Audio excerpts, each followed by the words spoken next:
오늘 우리에게 주신 하나님의 말씀은 이사야 42장 1절에서 4절까지의 말씀입니다. 제가 봉독하겠습니다. 내가 붙드는 나의 종, 내 마음에 기뻐하는 자, 곧 내가 택한 사람을 보라. 내가 나의 영을 그에게 주었은즉 그가 이방의 정의를 베풀리라. 그는 외치지 아니하며 목소리를 높이지 아니하며 그 소리를 거리에 들리게 하지 아니하며 상한 갈대를 꺾지 아니하며 꺼져가는 등불을 끄지 아니하고 진실로 정의를 시행할 것이며 그는 쇠하지 아니하며 낙담하지 아니하고 세상에 정의를 세우기에 이르리니 섬들이 그 교훈을 앙망하리라. 아멘. 여러분 어떻게 명절 잘 지내고 오셨지요?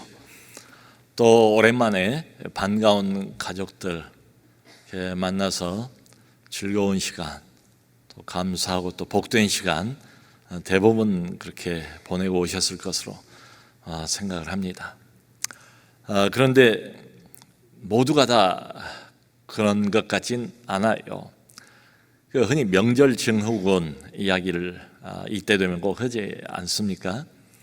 아마 대접하느라고 그저 음식 만들기에 분주한 이런 사람들, 또 이쪽 저쪽 눈치를 보면서 또 섬겨야 되는 며느리 된 이런 분들 좀 고생하지 않았을까, 마음고생까지.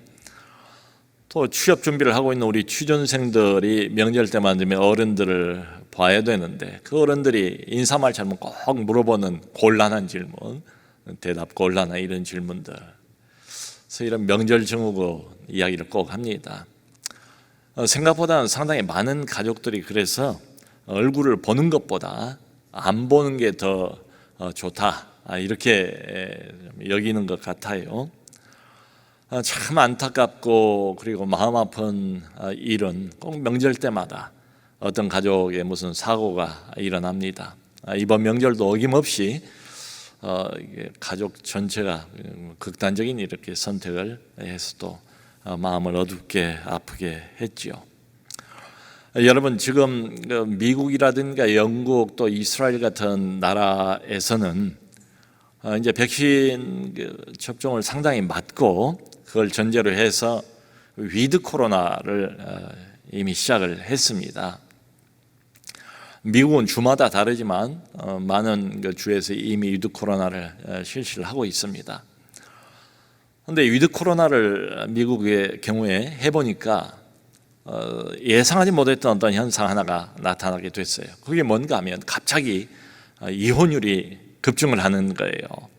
그러니까 코로나 상황에서는 꼼짝달싹 못하고 밖으로 나가지도 못하고 그냥 안에서 부부가 어려운 시간을 보내고 갈등이 점점 더 증폭이 됐던가 봐요.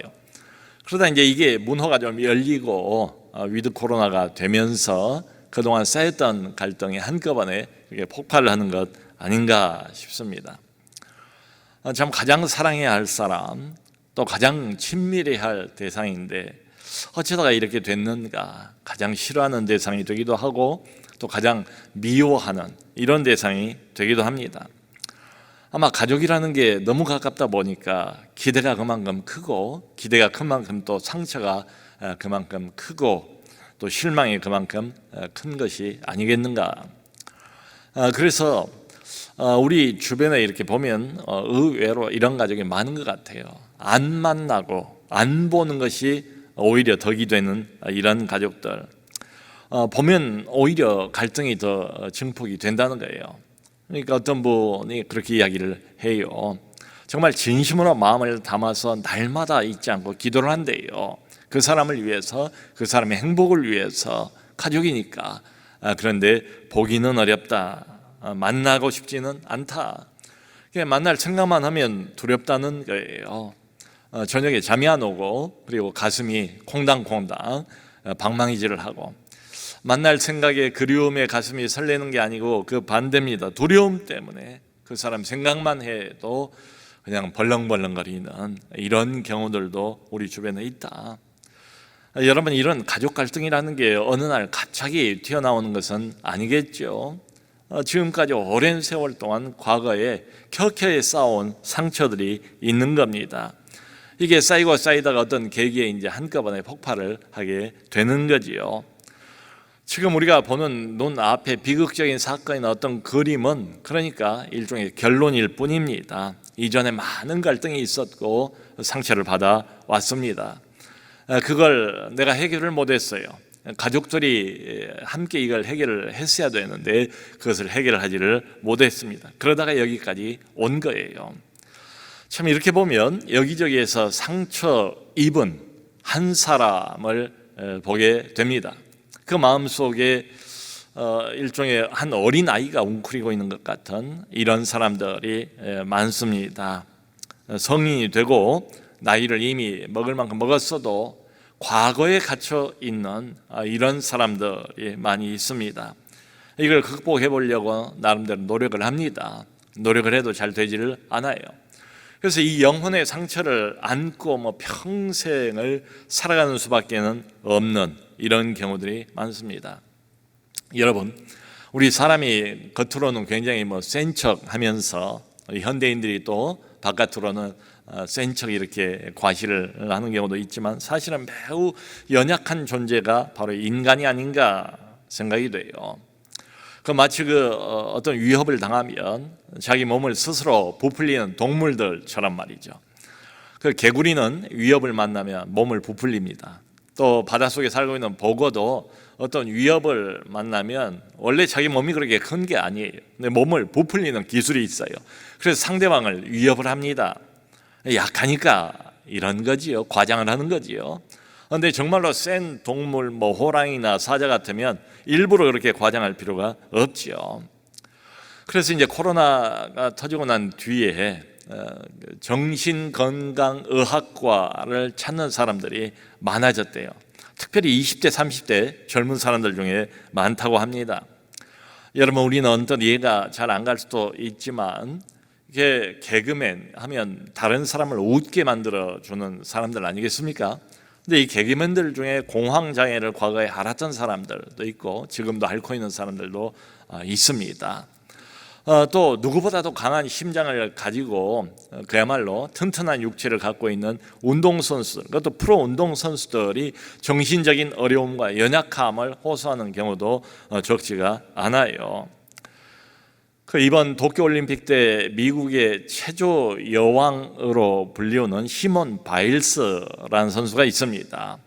금메달 몇 개를 예상을 했습니다. 근데 이 선수가 갑자기 시합 포기를 선언을 했어요. 뭐라고 말했는가 하면 내가 온 세상의 짐을 다 진 것처럼 너무나 무겁습니다. 국민들의 자기를 향한 기대, 시선, 관심 이런 것들을 견디기가 너무 버거웠던가 봐요. 체조 종목이 5개가 있는데 그중에서 4개를 포기를 했습니다. 이번 도쿄올림픽 때 미국의 여자 육상 100m 단거리에 가장 강력한 우승 후보가 샤케리 리처드슨이라는 선수였습니다.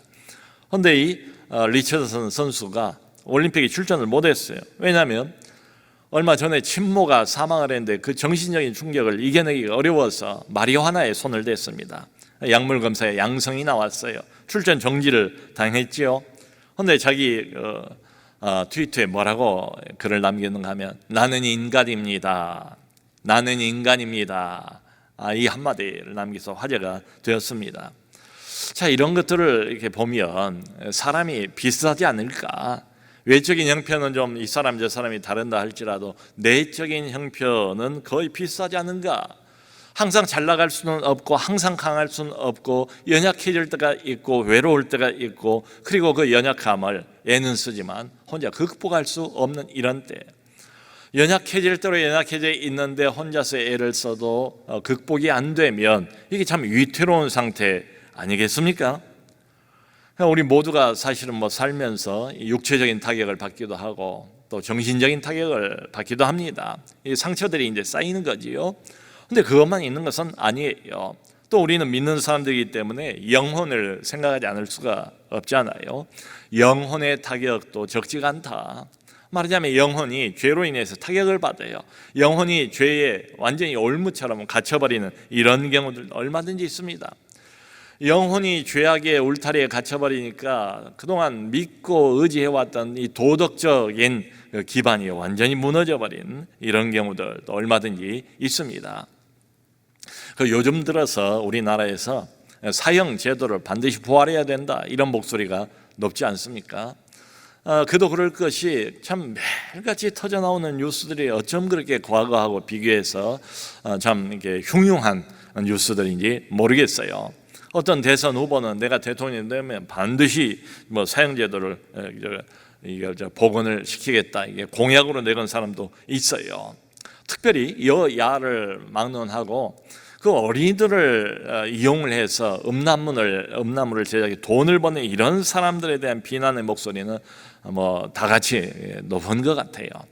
참 이런 모습들을 보면서 인간이 이렇게 덫에 갇혀 있는 듯한 이런 느낌이 들어요.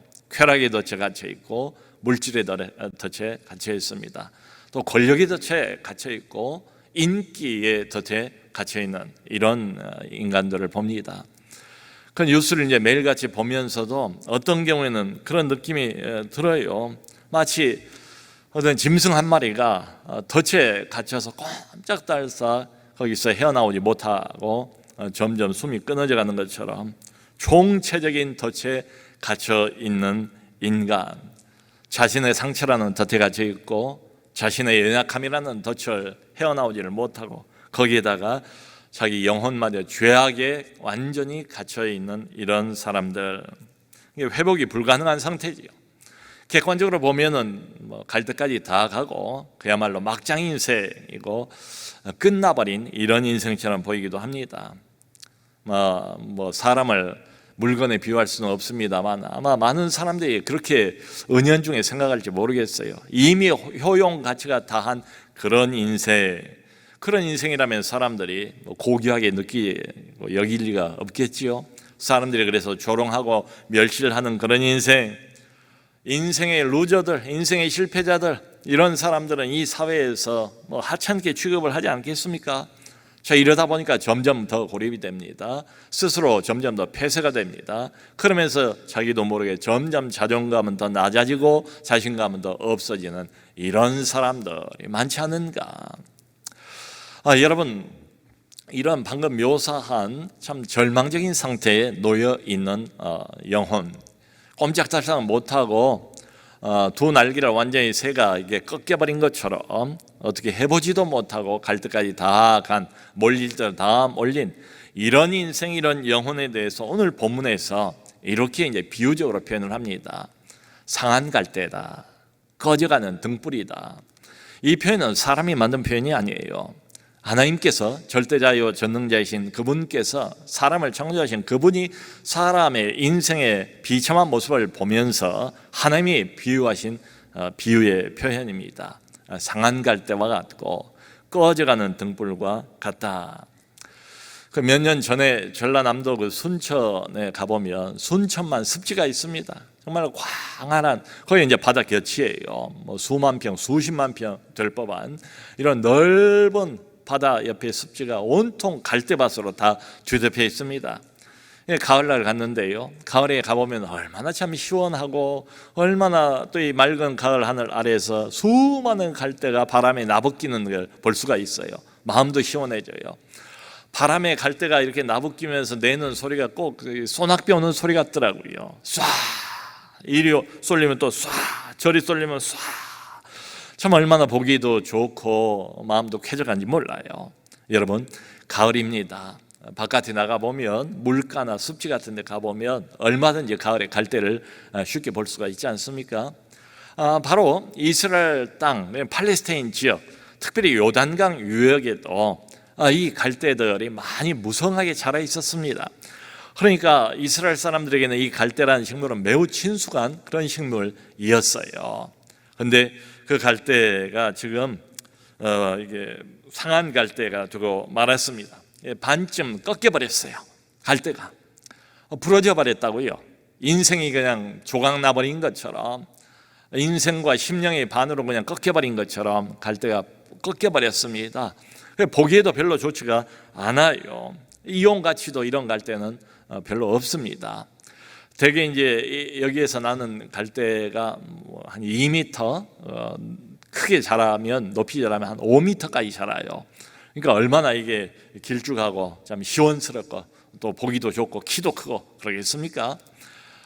그래서 이 갈대를 당시에는 이제 잣대가 요즘 같은 잣대가 없으니까 갈대를 꺾어서 한 3m 정도 길이 잣대를 만들어 가지고 잣대로 사용을 하기도 하고, 그리고 흙으로 이제 그 집을 이렇게 만들어 갈 때에 그 흙 재료 안에다가 갈대를 넣었어요. 더 단단해지라고.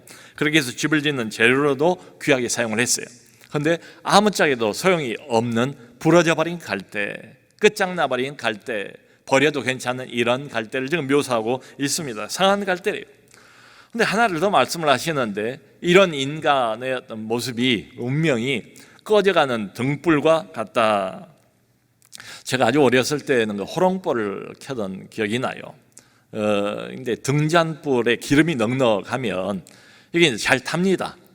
밤중에도 뭐 방 안을 환하게 이제 밝혀 줘요. 근데 기름이 별로 없어요. 기름이 이제 거의 다 떨어질 때 되면 기름을 태우는 게 아니고 심지가 타기 시작합니다. 심지가 타기 시작하니까 불빛이 뭐 제대로 밝혀질 리도 없고, 그리고 심지가 타다 보니까 냄새가 심하고 연기가 가득한 이런 등불이 됐어요. 그러니까 등불로서 더 이상 가치가 없습니다. 꺼버려도 상관이 없어요. 여러분, 이 꺾여진 갈대, 상한 갈대, 이제 다 타버린 이런 이제 심지만 남아있는 꺼져가는 등불, 이게 이제 의미하는 것은 다시 회복이 불가능한 이런 인생들, 이미 꺾일 대로 꺾여버린 이런 인생들, 끝까지 다 간 이런 인생들을 묘사하는 말입니다. 이런 인생들을 바라보면서 사람들의 시각은 뭔가 하면 이제 끝났다, 용도 폐기를 먼저 생각을 하게 되지요.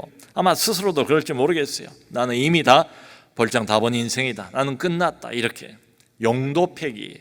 그런데 오늘 본문이 이제 하고 있는 이야기는 완전히 반대입니다. 하나님의 시각은 완전히 다르다. 하나님은 결코 버리지 않는다, 결코 포기하지 않는다. 하나님은 상한 갈대 다시 회복시키신다, 꺼져가는 등불을 다시 살려내신다라고 말씀을 하세요. 이게 메시지예요. 이게 핵심이에요. 말하자면 완전히 절망적인 처지인데 그 절망을 희망으로, 소망으로 바꾸시는 분이 바로 하나님이시다. 누군들 이런 상태에서 벗어나고 싶지 않겠습니까? 근데 사람은 하고 싶어도 절대로 하지를 못해요. 근데 하나님은 하십니다. 자, 여러분, 이걸 보면 이게 분명한 것 같아요. 지금 이 갈대는 상한 그대로입니다. 등불도 이미 다 달랑달랑하면서 곧 꺼지기 일보 직전이에요. 조금만 더 가면 이제 꺼질 것이고 완전히 캄캄한 칠흑같이 어두운 암흑 속으로 내 인생도 미끄러져 버리고 말 거예요. 자, 그런데 여기를 보면 이 갈대나 등불이 아직 고쳐진 상태가 아니에요. 나아진 상태가 아니에요. 여전히 망가진 상태입니다. 질그릇에 비유를 하면 여전히 땅바닥에 부딪혀서 완전히 조각조각 깨져버린 상태예요. 절대로 모양이 나지 않아요. 지금 쓸모없는 상태 그대로입니다. 그런데 이건 분명해요. 하나님은 그러시는 분이구나. 그러니까 하나님 앞에 나가려면 나를 조금 더 고쳐가지고 가야 하나님께서 그때 그걸 보고 받아주신 것이 절대 아니다. 만일 이런 상태에서 뭘 더 고쳐야 한다면, 개선해야 한다면, 그나마 삶에 의욕도 없는데 아마 평생을 가도 하나님을 못 볼 사람들이 많지 않을까, 그 앞에 나가지 못할 사람들이 대부분 아닐까 싶어요. 우리 하나님은 언제나 이렇게 우리를 취급하십니다. 있는 그대로, 그 자리 그대로, 거기 그대로, 상한 갈대 모습 그대로, 더 나아질 필요가 없어요. 그저 꺼져가는 등불, 별 볼 일 없는 인생 그 모습 그대로 받으신다. 우리가 자주 부르는 찬송가 가사에도 그런 대목이 있지 않습니까? 내 모습 이대로 주 받으옵소서. 내 모습 이대로예요. 항상 더 나아지려고 애쓰고 노력하고 한참 후에 하나님 앞에 나갈 만해지면 그때 오라, 절대로 그렇게 말씀하지 않으세요. 이게 하나님께서 인생의 실존을 정의하시는 게 상한 갈대라요. 그리고 꺼져가는 등불이랍니다. 참 성경이 거듭 반복해서 말하고 있는 것은 바로 이것입니다. 항상 보면 인간이 하나님을 먼저 찾는 것이 아니고 하나님이 우리를 먼저 찾아오신다. 먼저 우리를 품어주십니다. 먼저 우리를 용서하십니다. 우리는 하나님을 멀리 떠났어요. 타락해버렸어요. 하나님 없이 혼자서 인생을 살아갑니다. 그러다 보니까 어떻게 살아갑니까? 좌충우돌하면서 살아가지 않습니까? 여기서 깨지고 저기서 실패하고 온갖 상처를 다 받으면서 결국은 상한 갈대로 전락해버립니다. 한때는 화려하게 불꽃을 살렸던 그런 인생이었겠지만 하나님 없이 자기 마음대로 살다가 완전히 꺼져가는 등불로 전락해버린 그런 인생이에요. 그러니까 인생에서 실패한 모습 그대로, 망가진 모습 그대로 하나님께서는 받으신다. 참 이게 우리에게는 얼마나 위로가 되는 말씀인지 모르겠어요. 좀 얼마나 고마운 말씀인지 모르겠어요. 그러니까 여러분, 성경에 의하면 하나님께 받아들여지기 위해서 더 많은 노력을 할 필요가 없다. 하나님께 가까이 가기 위해서 더 많은 무슨 자격 조건을 갖출 필요가 전혀 없다. 이 세상은 달라요. 세상은 반대지요. 세상에서는 회사의 눈에 잘 들어야 되지 않습니까? 윗사람의 인정을 받아야 되지 않겠습니까? 그러니까 세상에서는 참 열심히 이것도 노력하고 저것도 노력하고 그러다 보니까 지치고 피곤해지고 완전히 탈진 상태가 돼버립니다. 근데 하나님은 그거와 반대예요. 그럴 필요가 없대요. 있는 모습 그대로 늘 바로 지금 그 자리에서 지금 그 모습 그대로 시작하는 것이 바로 하나님이십니다. 여러분 생각해 보세요. 자식이 아무리 초라한 모습이라 할지라도 내 자식인데 외면하겠습니까? 자식이 어쩌다가 밖에 나가서 모든 걸 다 이제 거덜내고 거렁뱅이 신세가 됐다 할지라도 부모 마음에 그 거렁뱅이 됐다고 해서 외면하겠습니까? 그래 너는 내가 갖고 있던 재산 가지고 나가서 마음껏 다 말아먹고 더 이상 나를 아비라고 부르지 말라. 너의 그 화려하던 과거 시절은 어디로 가고 이렇게 인생 막장이 되어서 초라한 모습으로 나를 찾을 생각을 하지 마라. 이렇게 말할 부모가 어디 있겠습니까? 외면하겠어요? 오히려 반대죠. 초라한 모습을 가지고 있고 못 살고 못 먹고 힘들고 상한 갈대가 되어 있는 이런 자식이라면 더 마음이 안타깝고 더 마음이 가고 더 보고 싶은 게 부모의 심정 아니겠습니까? 여러분, 하나님이 우리에게 베푸시는 은혜가 그렇대요.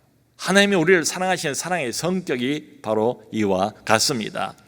은혜라는 게 뭡니까?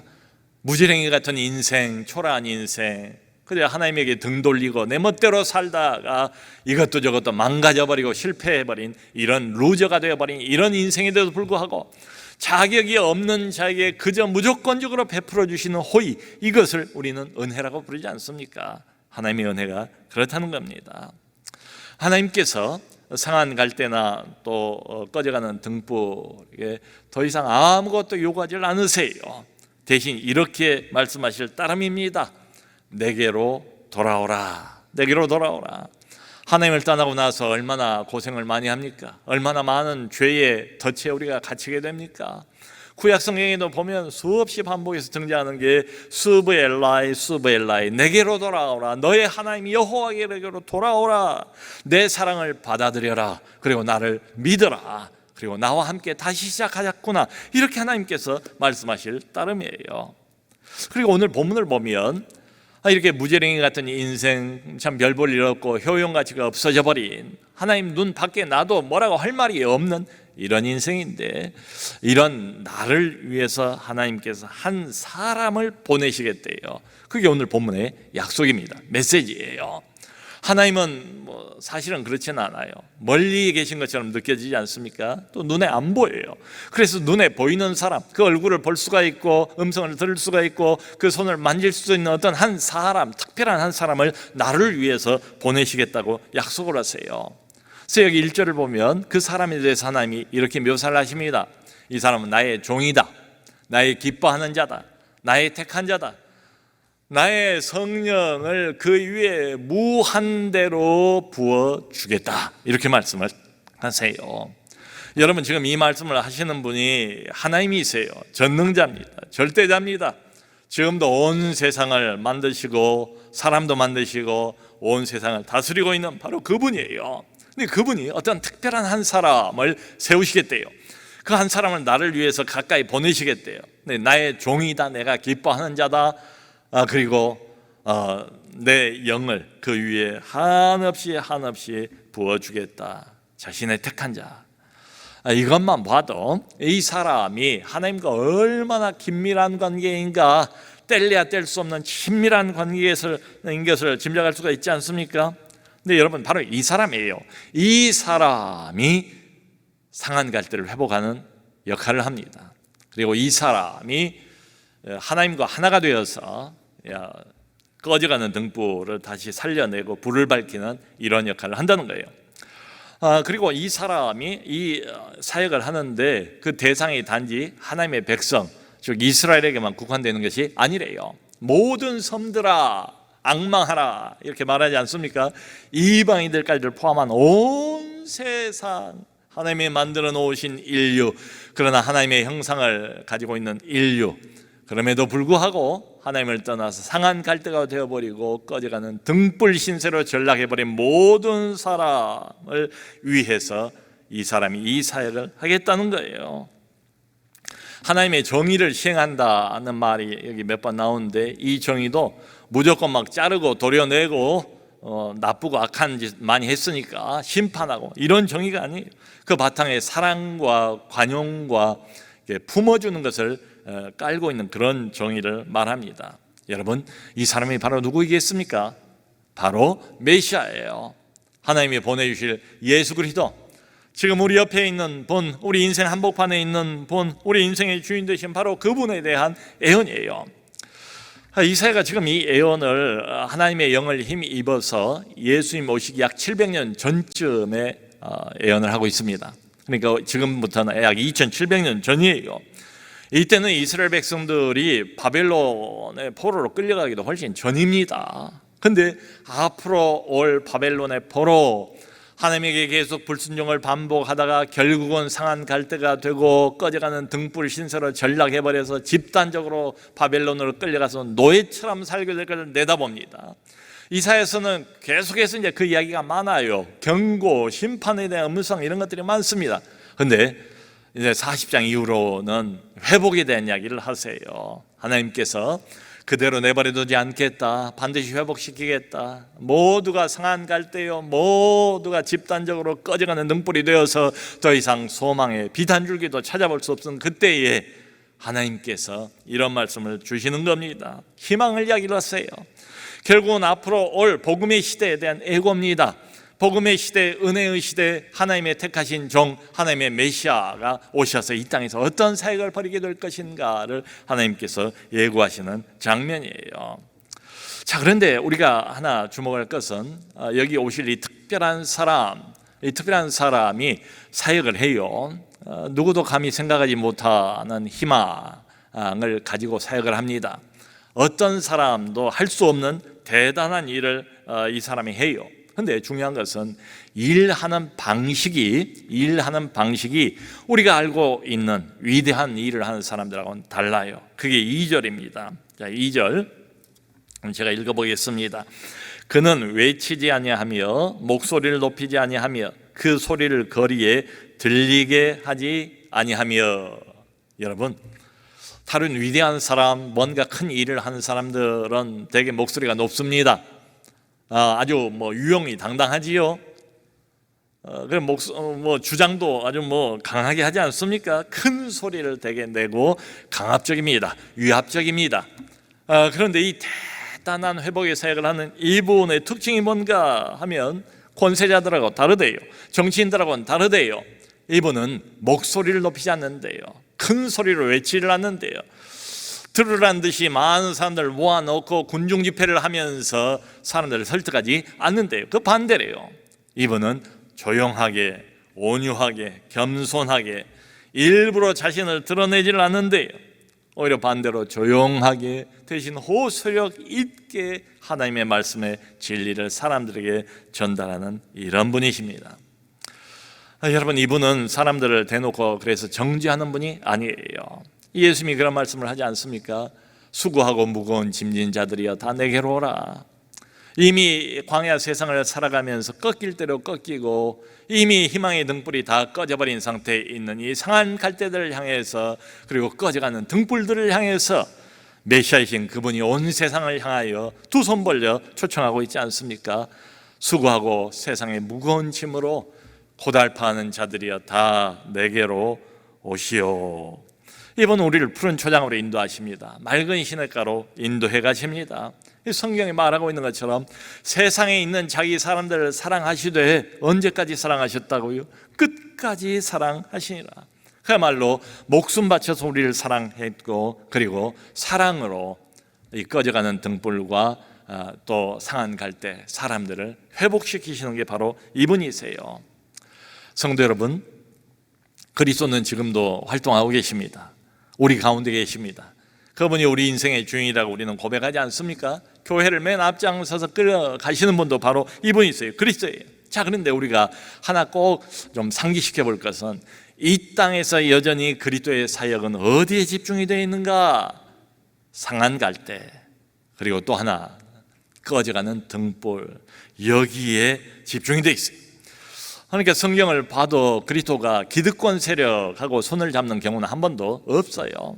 이 땅에서 호화호식하면서 권세와 권력을 누리면서 떵떵거리면서 하나님 없이도 잘 살 것처럼 이런 사람들에게 별로 관심을 두지를 않습니다. 항상 예수님께서는 세리를 찾아가시고 장기를 먼저 찾아가지 않습니까? 어렵고 힘든 사람들, 가난한 자, 병든 자를 먼저 만나주시고, 그리고 자기에게 나아오는 이런 사람들을 다 고쳐주시지 않습니까? 그러니까 구약을 봐도 신약을 봐도 하나님의 관심은 분명해 보여요. 고아, 가난한 자, 과부, 나그네 된 자들, 이 땅에 어쩔 수 없이 상한 갈대가 되어버린 이런 처지에 있는 사람들, 그리고 꺼져가는 희미한 생명의 등불을 붙잡고 정말 깜빡깜빡거리고 있는, 위태로워 보이는, 아슬아슬해 보이는 이런 영혼들, 오갈 데 없는 이런 처지에 놓여 있는 이런 사람들에게 그리스도의 사역이 집중이 되어 있다. 여러분, 우리가 추석 전에 이 근방에 좀 어렵게 사시는 분들 생각을 하면서 추석 선물을 이렇게 보내드렸어요. 그런데 어떤 분이 그걸 받고 교회로 전화를 주셨어요. 진심으로 이제 교회가 이런 일을 해준 것에 대해서 고마워서, 하나님이 이런 은혜를 주시고 물질을 주셔서 우리가 이 일을 했죠. 하나님이 이런 마음을 주셔서 우리가 이 일을 한 거죠. 사실 이게 그리스도께서 지금도 하고 있는 사역이에요. 그리스도의 관심을 교회가 대변하는 것 아니겠습니까? 그러니까 그리스도의 대리인, 이 땅의 대리인으로서 교회가 마땅히 해야 할 일을 하는 것 뿐이에요. 그러니까 이 질문을 사실은 다른 사람들이 아니라 우리 스스로에게 좀 던져볼 필요가 있지 않을까? 여기 하나님께서 인생들을 향하여 정의를 내리시기를 상한 갈대와 같다, 꺼져가는 등불과 같다. 나는 나를 어떻게 볼지 몰라도 하나님은 그렇게 보시는 거예요. 대부분의 인생들이 자신의 연약함에 덫에 갇혀있고 죄악에 덫에 갇혀있고, 그러면서 고달픈 인생을 살아가면서 여기서 저기서 신음하고 있는 이런 인생들을 말씀하시는 겁니다. 그래서 이 질문이 생각이 나요. 외롭고 고통스러운가? 나는 절망적인가? 갈 때까지 다 갔다고 생각이 되는가? 그래서 사람들을 만나기도 꺼려지는가? 그야말로 약할 대로 약해진 이런 상태에 놓여 있는가? 그리고 인간적으로는 이미 나는 끝났다, 나는 더 이상 어떤 소망도 없다, 여기까지가 내 한계다, 인간적으로는 끝나버린 것 같은 이런 느낌이 드는가? 여러분, 정확하게 하나님께서 하신 말씀이 그겁니다. 하나님은 바로 그런 인생을 붙드신다는 거예요. 상한 갈대를 회복하신다는 거예요. 꺼져가는 등불을 다시 심지를 돋우고 기름을 부어서 살려내시는 게 하나님의 주특기입니다. 하나님의 여전히 이 땅에서의 관심사, 하고 계신 일, 우리의 메시아이신 구주 예수 그리스도께서 지금도 꾸준히 부지런히 하고 계신 일은 바로 이 사역입니다.